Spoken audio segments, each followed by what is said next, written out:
Abraça Podcast. Podcast que traz conteúdo, acolhimento e muito aprendizado a todas as nossas versões que nos propusermos ser enquanto mulher, esposa, empreendedora, mãe e todas as nossas versões. Para encontrar o Abraça Podcast, nós estamos no Spotify e no YouTube. Então se cadastrem para saber de todos os episódios em primeiríssima mão. Não só dos episódios, mas também dos lançamentos da minha marca.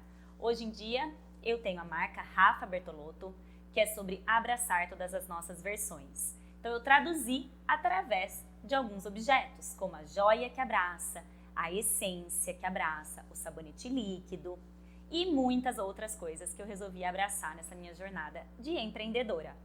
E hoje eu estou com uma convidada muito especial para o nosso 15º episódio.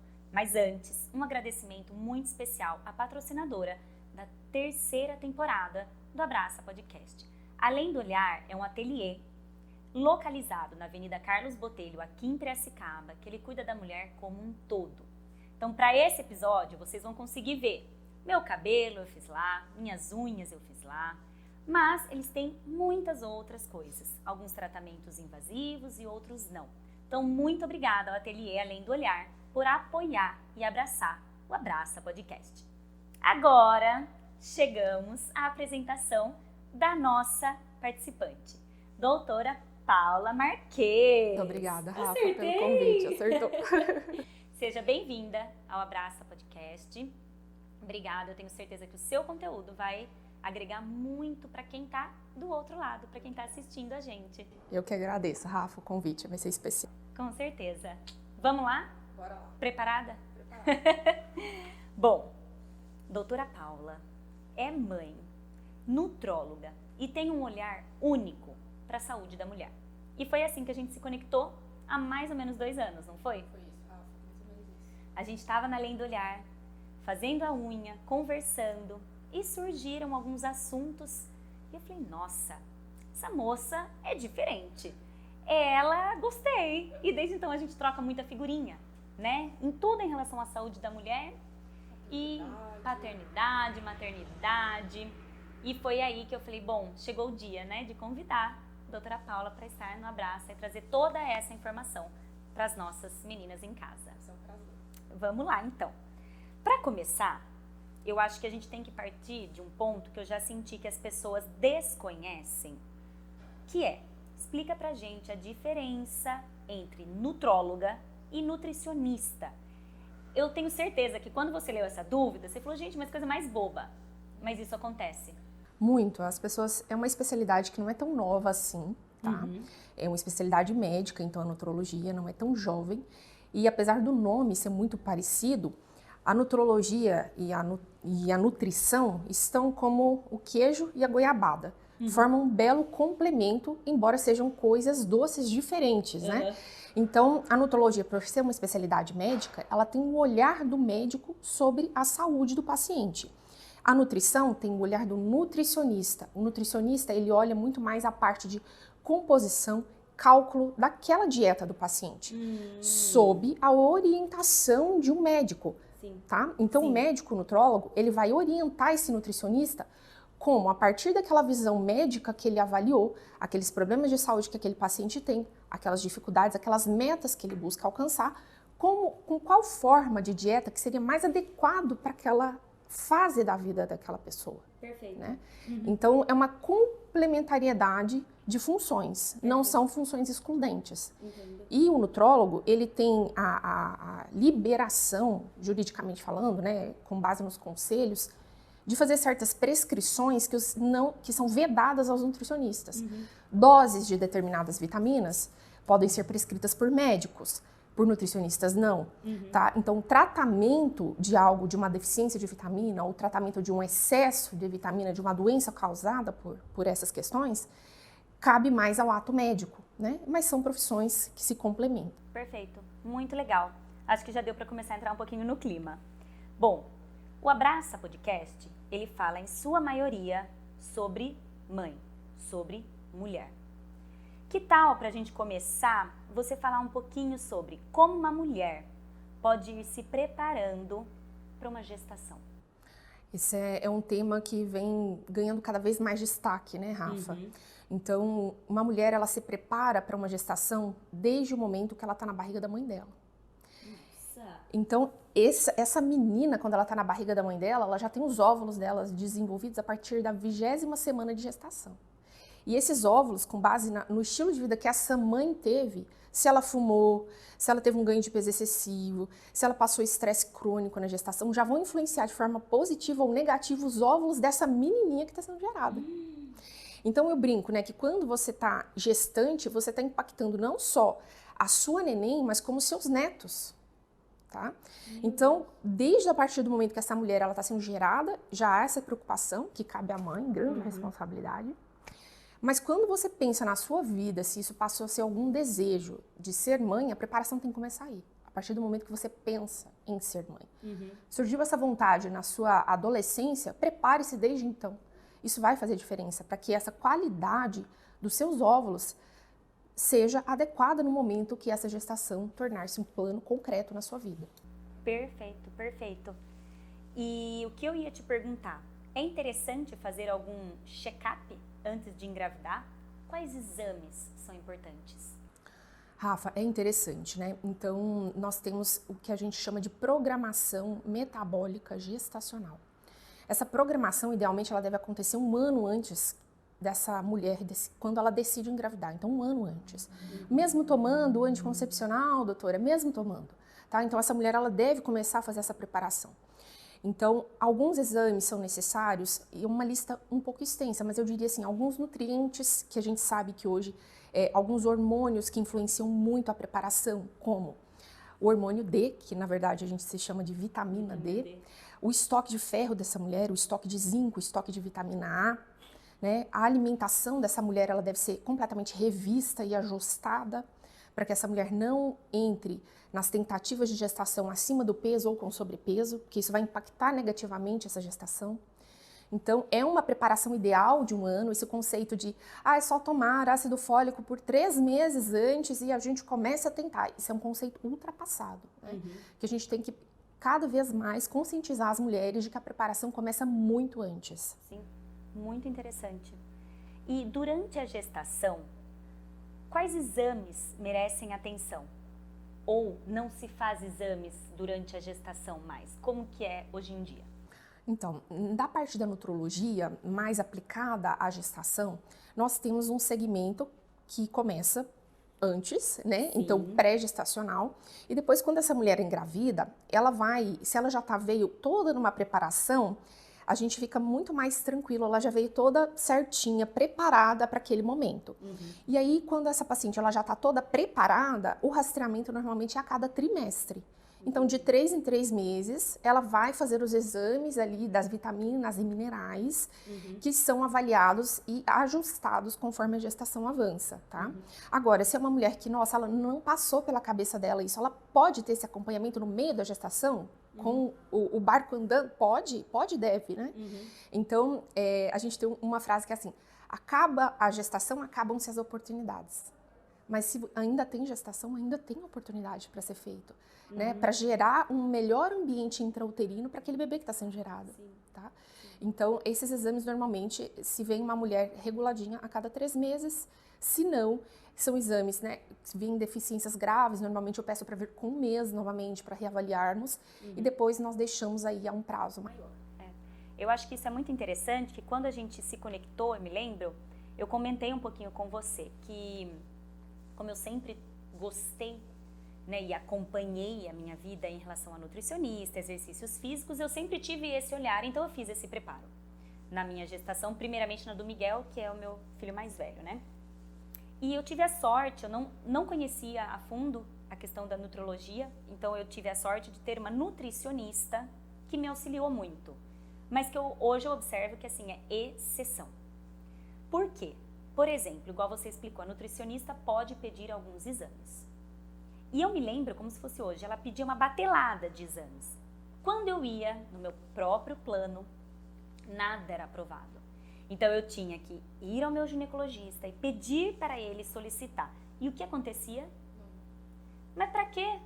Para que solicitar esses exames? Agora você está grávida, agora não é hora de ver exame. Só tem que ver o para ver se tá tudo bem, porque senão não tem porquê a gente ficar olhando. Agora tá tudo desregulado mesmo. O que você me fala sobre isso? Sobre essa conduta antiga? Porque eu enxergo como antiga.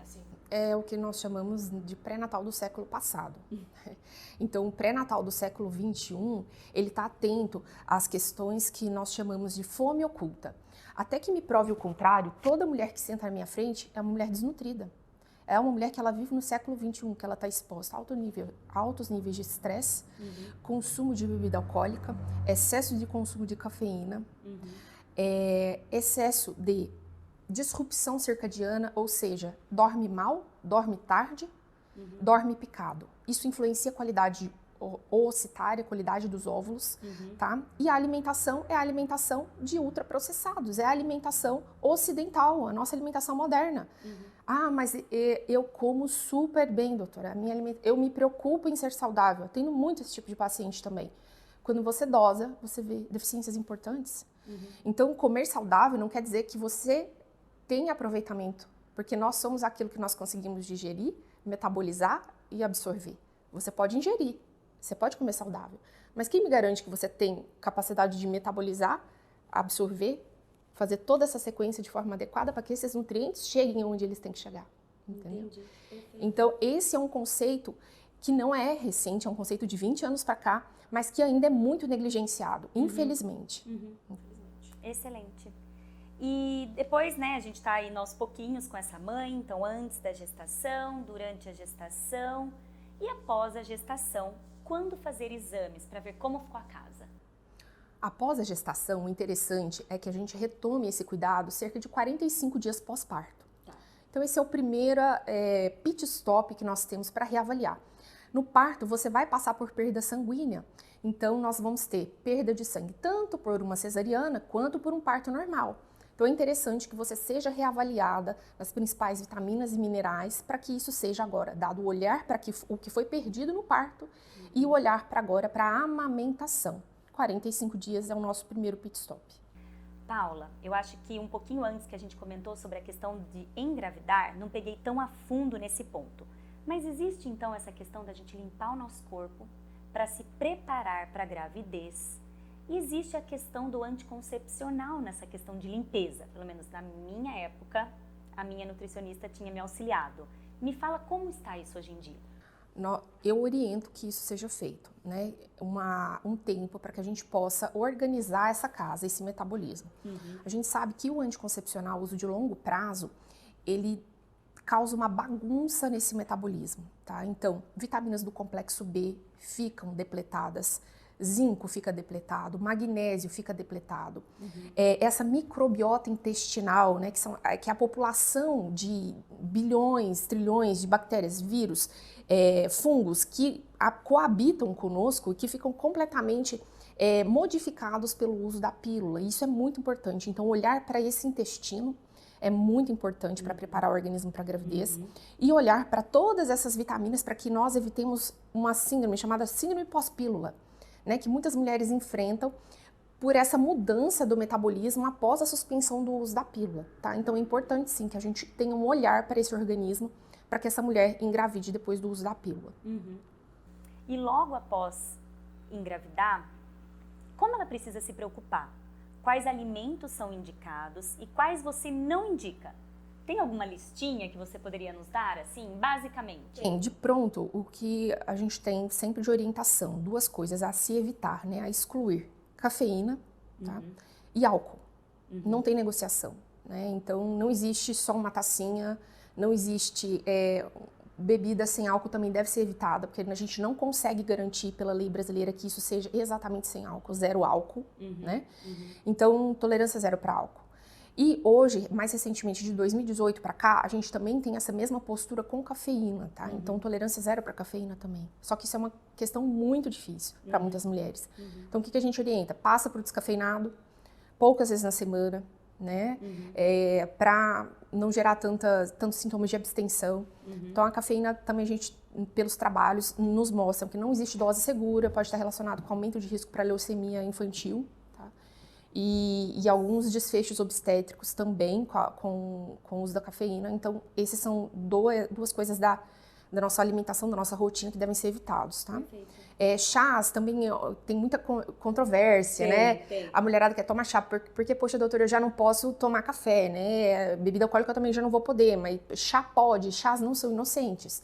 Então, chás, o único chá permitido na gestação é o chá de gengibre, tá? Algumas ervas, elas podem ser permitidas mais pro final da gestação, cada caso é avaliado, e chás de fruta. Chás de casca de frutas também são liberados, tá? Então, gengibre e cascas de frutas são coisas permitidas. Legal. E aí, em relação ao que comer, coma o mais saudável possível, como você nunca comeu na sua vida. Eu brinco que a gestação é um momento, sim, de fazer a dieta mais bem feita que você já quis fazer na sua vida. Que legal. O que você me diz sobre a vitamina ácido fólico? Por que eu tô perguntando isso? Porque quando nós começamos a falar sobre engravidar, todo mundo já fala, já começa a tomar ácido fólico. E na minha época, minha conduta foi um pouco diferente. Como é a conduta atual em relação ao ácido fólico? Então, ácido fólico é uma substância produzida pela indústria farmacêutica, é algo sintético. Não é a vitamina original que nós temos no nosso metabolismo. A formativa da vitamina chama-se metilfolato, né? Então, a formativa da vitamina é a que deve ser utilizada para suplementar essa mulher, caso ela precise. Como que a gente sabe isso? Exames específicos para se avaliar a dosagem de metilfolato, que não é o ácido fólico, né? Então, quando eu doso ácido fólico no exame dessa mulher e ela consome muito farináceo, ele vai aparecer estourado, porque todas as nossas farinhas são enriquecidas com ferro e ácido fólico, de forma obrigatória. E isso não me dá a certeza de que essa gestante está repleta em metilfolato, ou que essa mulher que precisa engravidar, que vai engravidar, está repleta em metilfolato. Então, eu tenho certos exames que eu peço que eu olho especificamente para o metilfolato, tá? Então, deve-se suplementar metilfolato e deve-se ter uma dieta rica em metilfolato. Quais são os alimentos ricos em metilfolato? Vegetais folhosos verdes escuros e vísceras. Então, que essa mulher ela tenha um consumo adequado de vegetais verdes escuros folhosos, como agrião, rúcula, espinafre, couve, né? E vísceras, que tem mulheres que gostam, né? Como o fígado, tá? Bovino, que não é todo mundo que curte, né? Não. E a suplementação, ela deve ser ajustada a cada trimestre. Normalmente, assim, a gente não mantém a mesma dose para todo mundo, tá? Seguimos na mesma, mais ou menos. Então, eu tava meio alinhada, eu só desconhecia exatamente a questão do metilfolato. Então, isso... É a formativa. E o que você me diz sobre ganho de peso na gestação? Então, Rafa, o ganho de peso na gestação, ele é muito determinado de acordo com o peso que essa mulher chega antes de engravidar. Então, existe todo um cálculo que é feito de quantos quilos, né, de uma margem prevista de ganho de peso dessa mulher, se ela tem sobrepeso, se ela já tem obesidade ou se ela já vem com um peso normal antes de gestar. Então, para cada faixa de peso, né, de diagnóstico antes de engravidar, a gente tem uma faixa permitida para ganho de peso.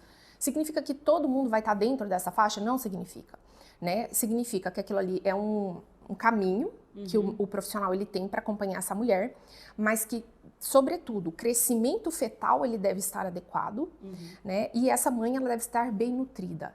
Ambos, né? Esse binômio materno-fetal adequado. A gente pode ter uma mãe que, por exemplo, ela está na faixa de ganhar ali entre 10 e 16 quilos, mas vamos supor, ela ganhou 9, tá errado? Não. Se ela está bem e o bebê bem, esse é o setup dela, é o ponto dela, tá? Perfeito. Então não tem uma receita, né? Não tem. Legal. A receita é mãe saudável e bebê saudável. Esse é o ponto que o peso tá bacana. Tá, muito legal. A gravidez é uma montanha-russa hormonal. Isso a gente já sabe, né? E como essa mulher pode passar por esse momento de forma mais leve, sem sentir tantos os efeitos? Atividade física. Verdade. Atividade física, né? Fundamental. E é outro mito que a gente tem, né? Que precisa ser quebrado. A atividade física, ela não deve começar após o 3º mês de gestação. A atividade física, ela deve começar antes de você pensar em gestar, né? Para que você já tenha treinamento, condicionamento, alongamento, e deve ser mantido. Repouso absoluto não existe na gravidez, né? Hoje a gente não tem esse consenso, e isso precisa ficar muito claro, né? O quanto a atividade física ela fornece para essa mulher controle de ansiedade, controle sobre as próprias emoções, controle sobre o ganho de peso excessivo, prevenção de pré-eclâmpsia, aumento de pressão arterial, controle de desenvolvimento de diabetes gestacional. Então, você me perguntou da montanha-russa hormonal, né? Mas a atividade física, ela te dá de brinde o controle da montanha-russa hormonal e várias outras coisas. Que legal, excelente. Várias outras coisas. Excelente. E após o nascimento do bebê, dizem que todas as vitaminas, né, no nosso linguajar comum, vão para o leite. Para cuidar da sobrevivência do nosso bebê, é claro. Como fica a mãe? Porque os cabelos caem, as unhas ficam fracas, a gente não dorme. E aí? Como cuidar dessa mãe que tá sem vitaminas, praticamente, que, como dizem, tá tudo no leite? Olha, essa mãe, ela tá sem vitamina se ela não foi acompanhada. Porque se ela foi acompanhada, é para que ela enfrente todas as fases, né, tanto da gestação, final de gestação, puerpério, da melhor forma possível, tá? Então, nós temos que ter essa mulher com um estoque de ferro bem adequado nesse último trimestre, para que ela perca ali aquela quantidade de sangue durante o parto dela, mas aquilo ainda, ela tenha a própria reserva, né? Que ela tenha uma dieta ajustada por um profissional que vai né, dar energia para que ela passe o período de puerpério, a amamentação de forma adequada, né? E se essa mulher ela é bem cuidada nesse sentido dessas vitaminas e tudo certinho, ela passa com mais tranquilidade, fazendo até prevenção contra a depressão pós-parto, tá? Muito interessante. Quando a mulher ela chega ali a partir do 3º, 4º mês do bebê, devido à queda hormonal que nós temos, é normal e esperado que haja uma queda de cabelo, né? Então eu já ouvi muito isso. Ah, mas você tá com queda de cabelo porque foi cesariana. Ou você tá com queda de cabelo porque porque você tá amamentando. Não existe isso. Queda de cabelo vai atingir todas as mulheres que deram à luz, não importa a via de parto e não importa se você amamentou, não. A queda de cabelo ela é fisiológica, ela é do organismo, é um preparo, é preparado para isso. Para chegar ali pro 3º, 4º mês, você começa a ter o que a gente chama de eflúvio telógeno, que é a queda do cabelo. Normal, é normal. Mas não é comum você ver mulheres quase ficando carecas, né? Então tudo tem um limite. Se você foi acompanhada, se você foi orientada, tá tudo certinho, tá tomando sua suplementação, você passa de forma mais tranquila por esse período. Agora, se você pega uma mulher que ela já veio deficiente a gestação inteira, ela passa pelo parto, tem uma grande perda de sangue, e depois ela segue para esse processo que já é esperado, esse processo se torna muito pior, né? Sim. Então, é esperado, mas não é normal que ele seja tão intenso assim, tá? Legal, muito interessante. O que você não indica para as mães que estão em aleitamento materno? Eu não indico ficar só dentro de casa. Né? É muito difícil, é um período muito desafiador, né? Então, cuidar da saúde mental, eu acho que é o mais importante. Porque cuidar do aleitamento, nós hoje temos profissionais excelentes aí que trabalham com isso, né? Você pode chamar uma consultora, uma fono e te auxiliar. Agora, se você não tá bem para oferecer aquele aleitamento materno, tudo perde sentido, porque você é a peça-chave disso. Então, não fique demais em casa, veja o sol, se exponha à natureza, leve o seu bebê. Eu vejo muitas mulheres que ficam assim apavoradas de expor a criança, de sair com a criança, sabe? Saia, isso é muito importante para a sua saúde mental, para que a sua própria amamentação flua de forma adequada. Paula, olha eu, né? Uma consulta ao vivo aqui. Vamos lá. Como mãe de 2, eu me sentia muito cansada no pós-parto.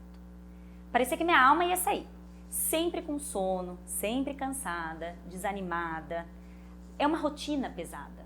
Como que o seu olhar de nutróloga pode nos auxiliar nesse momento? Rafa, esse momento, ele é um momento esperado mesmo para muitas mulheres de adaptação, né? É uma rotina nova, uma rotina que antes era só uma criança, que a mãe já tinha todo aquele traquejo, e agora um novo bebê, você tem que lidar com a forma com que aquele bebê vai ser recebido pelo irmão, né? Então, quando a gente fala dessa realidade, a gente tem que enxergar também esse contexto familiar. E quando a gente fala da saúde, você ser avaliada para como a sua saúde, o seu metabolismo está nesse momento, quer dizer, você está repleta de ferro, faz muita diferença para essa mulher ela ter disposição, para que essa mulher ela não se sinta cansada, ela não se sinta mais fadigada para aquele normal que ela já vai enfrentar, entendeu? Então a gente sempre tem que ter esse olhar do que é o normal e do que é o comum, mas não é normal, né? Então aquela mulher que ela tá vindo muita dificuldade, é um cansaço que não tem a justificativa só daquela rotina, tem algo a mais ali. Isso precisa ser avaliado, tá? Então, normalmente, a gente quer deixar a mulher com aquela rotina, aquele cansaço normal, que ela dá conta de enfrentar, que ela dá conta de ter a resiliência dela, né? Agora, se ela não tiver o organismo preparado para ter aquele nível de resiliência, isso vai se tornar muito mais pesado, tá? Então, um apoio médico e o apoio da nutricionista são muito importantes nesse momento. Muita fome, principalmente aí no momento de aleitamento. É normal? Normal esperado. Porque às vezes a gente se culpa, né? A gente quer comer tudo. Fala, meu Deus, pra onde vai tudo esses bandos de calorias? Será que tá indo mesmo pra amamentação, né? Tá indo pra amamentação, né? Então, é uma função que o corpo tem, que tem uma exigência calórica muito grande, é trabalhoso, é custoso pro organismo produzir leite. A gente queima cerca de 600 a 700 calorias, o que dá equivalente a 1 hora de corrida para produção de leite. Então, se essa mulher ela for inteligente, no sentido de ela ter um acompanhamento nutricional, que desenha para ela uma dieta adequada, com o aporte que ela precisa para manter uma boa produção de leite, ela lida muito bem, usa muito bem a favor dela esse déficit calórico que está sendo criado. Porque o que é o processo de emagrecimento? Não é você fazer um déficit calórico? Você comer abaixo daquilo que você precisa? Você já tem de brinde na sua amamentação 600 calorias a menos por dia. Né? Então, se isso for utilizado de forma a manter essa mulher bem nutrida, mas que ela, o que acontece? As mulheres, né, sentem essa fome, que é uma coisa que o organismo joga, poxa, eu tô gastando tanto, eu preciso de mais, então aumenta a sensação de fome. Então, se você tem um plano alimentar adequado, você consegue ir retornando para o seu peso pré-gestacional, sem prejudicar a sua produção de leite, que isso que é o mais interessante. Nós estamos caminhando junto com essa mulher. Não sei se você está percebendo, mas a gente está... Programamos essa gestação. Estamos programando a gestação, neném nasceu, queda de cabelo, a maternidade chega e muitas vezes o casamento fica de lado. Por conta aí de toda essa mudança da rotina, o lar, a amamentação, esse cansaço que muitas vezes é o normal devido à falta de sono, privação de sono, e os hormônios mudam, né? E o casal fica para o segundo plano. Muito se fala sobre o casal não esquecer de si. Então hoje a gente tem visto muito, né, sobre isso. Pequenos momentos, pequenos atos. O que falar para essa mãe que mesmo após 1 ou 2 anos pós-gestação não sente mais vontade? Porque essa foi uma dúvida que apareceu na nossa caixinha. Não sente mais, não tem mais libido. Isso é normal? Isso não é? Me explica um pouco. Olha, essa diminuição da libido é algo que a gente considera normal nos primeiros meses pós-parto, tá? Meses. Não é algo justificável após 1, 2 anos pós-gravidez. Então, isso tem que ser avaliado, tá?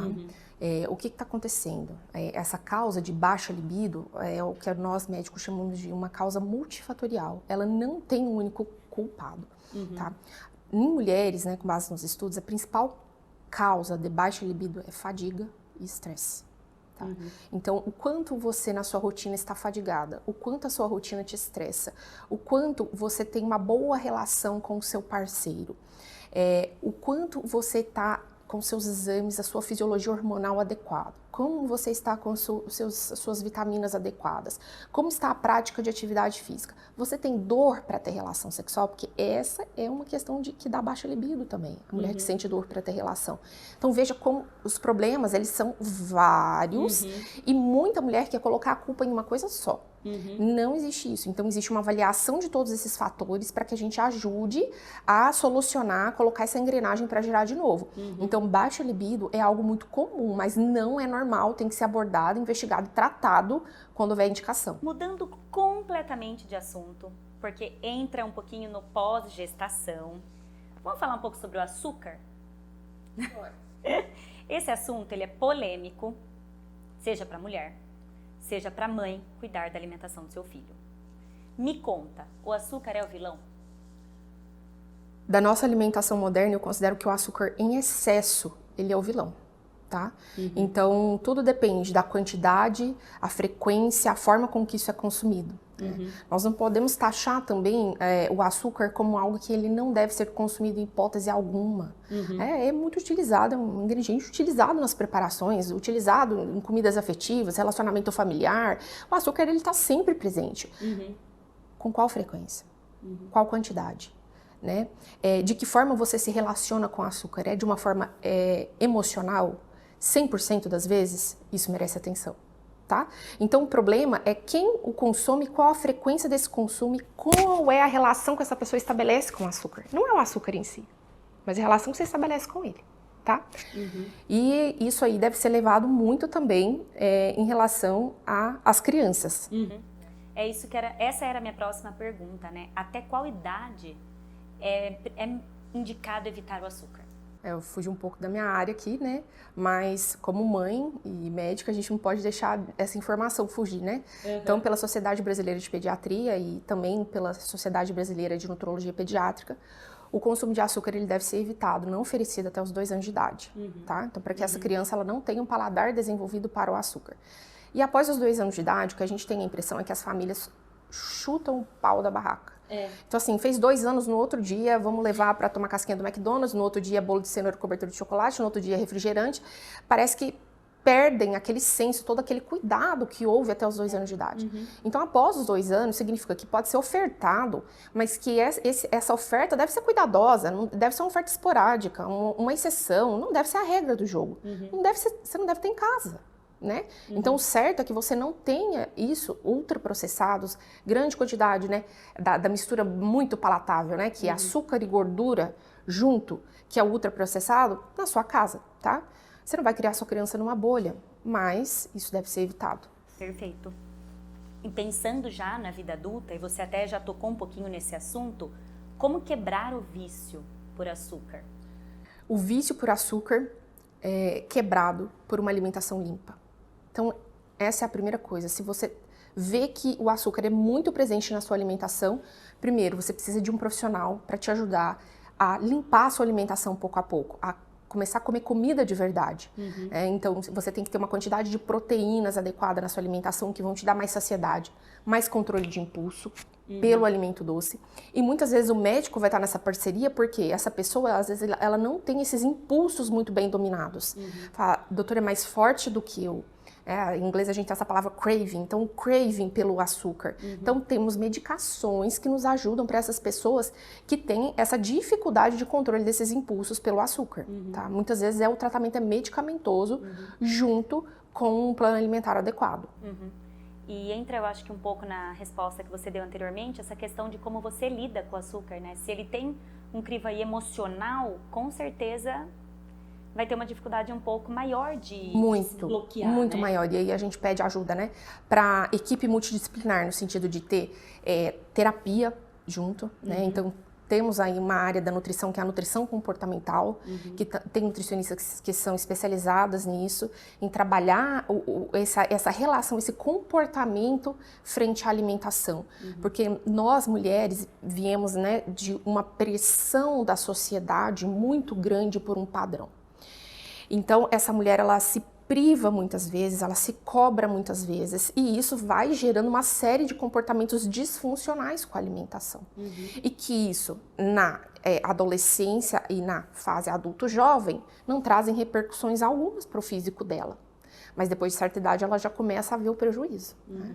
E a gente tem, né, recorrência a medicações para emagrecimento de forma inadequada, ninguém está olhando para o problema do transtorno alimentar, da disfunção com a alimentação. Então, é preciso, né, um tratamento em equipe. Eu falo, olha, a gente vai seguir de mão dada, né, porque um ser humano é muito complexo. Caminhando junto com essa mulher, estamos tirando todas essas dúvidas. Passou a gestação, crianças maiores, a idade vai passando. De repente, essa mulher se sente mais cansada, principalmente após os 40. Por quê? Por quê? Então, essa é a fase da vida que eu falo que a mulher é a mulher polvo, né? E ela tem, assim, vários braços. Ela cuida dos pais, que nessa fase já estão pais idosos, que muitas vezes dependem do cuidado dela. Ela tem filhos, muitas vezes em idade infância, primeira, segunda infância, ou pré-adolescentes, né? Não é mais aquela mulher de 40 anos que ela já tinha neto nessa época, né? Então, a maternidade... Isso, filhos criados. A maternidade tardia trouxe essa nova mulher para nós. Ela tem uma casa que depende dela, ela está em plena ascensão e estabilização de carreira. E dentro disso tudo, ela fala, eu tô arrastada. Eu tô custando, eu não dou conta de levantar para fazer o café para as crianças. Eu tô me sentindo muito cansada. Mas... tem justificativa, né? Eu tenho as crianças, eu trabalho. É só a vida acontecendo. ela vai tocando nesse ritmo. Ela vai empurrando, mas ela não vê que nessa fase da vida é onde a gente começa a entrar no período de perimenopausa, né? Que é o período do climatério, que muitas mulheres e muitos profissionais, o pessoal mais antigo, eles falam, não, isso é coisa da sua cabeça, imagina. Você não se preocupe com isso. Menopausa, imagina, isso é coisa de mulher cinquentona. Só que para você menopausar um dia, você tem que ter vivido esse processo de transição. E esse processo de transição, muitas vezes ele começa, os primeiros sintomas, eles são neuropsíquicos. Então, eles vêm da cabeça. É uma mulher que ela começa a ficar mais irritada com o cônjuge e com as crianças. Ela começa a ficar sem libido, ou piorar bastante a libido. Ela começa a ficar muito, muito cansada, um cansaço que não melhora após o repouso, mesmo o repouso adequado. Ah, doutora, eu tô de férias, eu tô morta, eu tô cansada. Eu quero fazer as coisas em casa, eu não dou conta, eu me planejo, eu não tenho mais produtividade mental, eu não tenho mais concentração, eu tô com piora de visão. Eu não tenho mais agilidade para resolver vários processos que antes eu tinha. Eu era desenrolada no trabalho, cumpria meta, batia. E ela começa a patinar, né? E eu brinco que a mulher, infelizmente, a mulher nessa época, ela é uma mulher sem médico. Que é a fase que ela começa a procurar vários profissionais e fazer relato de várias queixas. Doutora, me passa exame, tá tudo normal. Mas eu não tô normal. E aí vira esse impasse. E é muitas vezes onde essa mulher ela recebe a primeira prescrição de antidepressivo na vida, ou de um ansiolítico. Mas ninguém está olhando para a causa primária, que muitas vezes é a deficiência hormonal que ela já começou a vivenciar. Né? Então, é uma fase muito oportuna para aquelas mulheres que elas já estão enfrentando os sintomas, para que elas iniciem a terapia de reposição hormonal. Esse é o conceito mais atualizado que nós temos hoje. Teve uma pergunta que tem a ver com essa questão dos 40, respondendo a Bia Gomes, por que a ferritina cai após os 40? Não era para cair, né? Então, 40 anos e ferritina cair não tem nada a ver uma coisa com a outra, né? Então, uma mulher que ela tem, seja a idade que for, ela tem que ter bons estoques de ferritina. Ferritina é o estoque do ferro, tá? Então, se essa mulher, independente da idade que ela tiver, ela está com baixa de ferritina, isso tem que ser investigado. A baixa de ferritina é um sinal final que nós vamos ver lá na ponta. Qual que é a causa disso? Essa ingesta está inadequada, então está consumindo menos fontes de ferro? Não, está tudo certo. Essa mulher ela está tendo alguma dificuldade a nível de estômago, intestino para absorver esse ferro? Como que está esse intestino? Como que está esse estômago? Fez cirurgia bariátrica? Os pacientes que têm cirurgia bariátrica têm mais dificuldade, né? Como que está as outras doenças, por exemplo, de estômago e intestino? Será que essa mulher ela tem, por exemplo, doenças que afetam o estômago que prejudicam? Doenças que afetam o intestino que prejudicam, como a doença celíaca, gastrite atrófica autoimune. Então, isso tem que ser investigado, né? Porque o fato de ter 40 anos não sentencia uma mulher a ter ferritina baixa, tá? E é algo que tem que ser acompanhado. E só voltando um pouquinho no assunto da menopausa, quanto tempo antes você indica começar esse preparo ou buscar um profissional para falar sobre esse assunto? Olha, Rafa, a média da idade da mulher brasileira menopausar é aos 51 anos. Tá. 51, 52 anos. Então, nós temos que os sintomas de perimenopausa, eles podem acontecer cerca de 8 a 10 anos antes.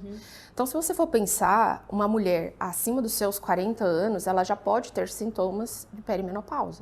Fora aquelas mulheres que vão entrar em processo que a gente chama de insuficiência ovariana precoce. Então, são mulheres que vão menopausar antes dos 40. Então, sempre há tempo de ter informação, de saber que isso existe, que não é coisa da sua cabeça, que você não está ficando louca, porque essa muitas vezes a percepção das mulheres quando chegam. Eu já peguei pacientes que passaram em 5, 6 profissionais e que ninguém acha o que tem, sabe? Não, calma, não é sua culpa, né? É só um momento da sua vida e a gente vai atravessar isso juntos, né? Então, quanto mais você prepara o seu organismo para isso, hormonalmente, vitaminas, metabolismo, atividade física, controle de estresse, sono adequado, mais suave é essa transição. A gente pode ficar horas e horas aqui, né? Você viu que eu amo esse assunto, né? Afinal, quando eu falo sobre abraçar as nossas versões, é abraçar a mulher, abraçar a mãe, abraçar essa mulher que está encaminhando para uma menopausa. Então é um assunto super abrangente, super interessante, né? E ficou faltando só uma dica que eu queria pedir, hein? Nós, mulheres modernas, fazemos 1000 coisas ao mesmo tempo. Dá uma dica pra gente? Como você pode nos ajudar a ter mais energia no nosso dia? mais energia, uma dica muito simples, resolva o seu estilo de vida. A sua saúde é consequência daquilo que você vive, da forma com que você dorme, a forma com que você lida com seus problemas, a sua saúde mental, a sua alimentação. Não tem como se sentir abastecida de energia fazendo 3 refeições com ultraprocessados, dormindo tarde, dormindo pouco, vivendo relacionamentos desagradáveis. Então, assim, o seu estilo, a forma com que você leva a vida, reflete no seu nível de energia. Perfeito. Basicamente, esse é o que resolve tudo. Muito bom. E agora que a gente realmente caminha para o final, gostaria que você desse um conselho. Daí você pode olhar diretamente na sua câmera. Que conselho você daria para essa mulher de hoje em dia? Rafa, o conselho que eu dou para as mulheres de hoje em dia é: esteja onde o seu coração deve estar naquele momento. Se você está com a sua cabeça em outro lugar, vivendo uma outra situação, isso causa muita falta de saúde mental, muito sofrimento mental. E o sofrimento mental hoje das mulheres é algo muito velado, né? E algo que causa muito prejuízo na saúde dessa mulher. Então, esteja ali naquele momento presente que você está vivendo agora. É a sua maternidade? É a sua maternidade, a sua carreira, ela vai estar lá te esperando. Né? Viva aquele hoje e busque ajuda se você sentir que não está dando conta sozinha. Não deixa de pedir ajuda. Perfeito, perfeito. Obrigada, eu adorei. Eu acho que é importante agora, que eu esqueci de falar na nossa abertura, é onde a gente pode te encontrar. Então, as suas redes sociais, por favor, me fala o @. Perfeito. Rafa, o sotaque é mineiro, mas eu tô aqui em Piracicaba, né? Então, meu @ é doutora Paula Marques, com Z no final, no Instagram, e eu atendo presencialmente aqui na cidade de Piracicaba e atendo online também, né? Várias pessoas de vários estados. Então, qualquer dúvida, eu tô sempre lá no Instagram à disposição. Perfeito. Muito obrigada por aceitar o convite do Abraça Podcast, por abraçar todas as nossas versões, todos os períodos que a gente caminhou juntas aqui nas nossas perguntinhas. A vida da mulher moderna. Exatamente. Muito obrigada. Eu que agradeço, Rafa. Tchau e até o próximo Abraça Podcast.